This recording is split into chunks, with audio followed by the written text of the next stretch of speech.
कृषि मंत्री रामविचार नेताम बलरामपुर में पुलिस हिरासत में कैदी के मौत के बाद ओकर परिवार वाले मल्ले करी नावे मुलाकात और 5 लाख रुपए दे के करी नावे घोषणा। प्रदेश के कृषि मंत्री रामविचार नेताम अपन 1 दिवसीय प्रवास में आज बलरामपुर पहुंचे, जहां पुलिस हिरासत में मृत गुरुचंद मंडल के परिवार वाला मन से मुलाकात करे बर उनखर गांव संतोषी नगर पहुंची।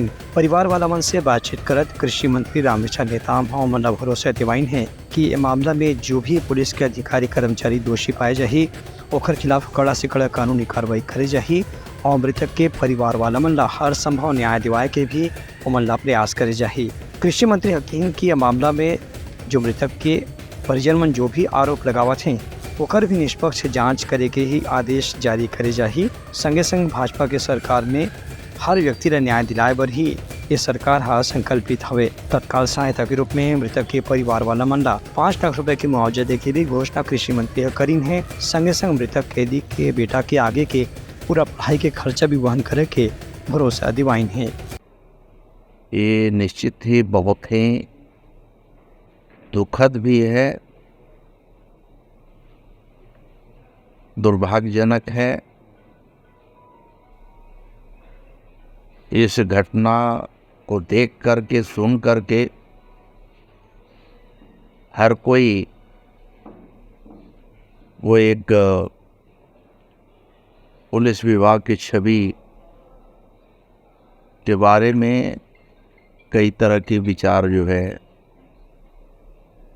उत्पन्न होने लगते हैं।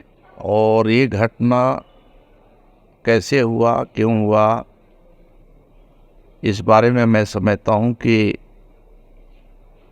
आप सब यहाँ के स्थानीय हैं, बहुत कुछ जानकारी आप सबको भी है। पुलिस उस गुमशुद की जो इंसान, जो महिला है, उसके इंक्वायरी के लिए जो आज साइबर सेल के माध्यम से जो इंक्वायरियाँ होती हैं, उस लिंक के आधार पे कुछ पूछताछ और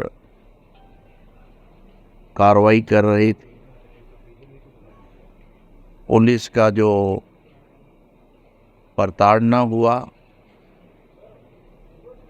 और ऐसा जिस प्रकार से दिखाया जा रहा है कि पुलिस के द्वारा ही उसकी हत्या किया गया है, इन सभी चीज़ को देखते हुए यहाँ के जो गंभीर स्थिति है उसको देखते हुए मैंने भी व्यक्तिगत तत्काल जैसे ही सूचना मिली है, मैंने आम जनों से, पीड़ित पक्ष से निवेदन किया, आग्रह किया, क्षेत्र के लोगों से आग्रह किया कि किसी को भी कानून को अपने हाथ में लेने की ज़रूरत नहीं है, संयम से काम लें और जो भी दोषी होगा उसको सजा दिलाना हम सबका कर्तव्य है। Bureau report, Telangana news.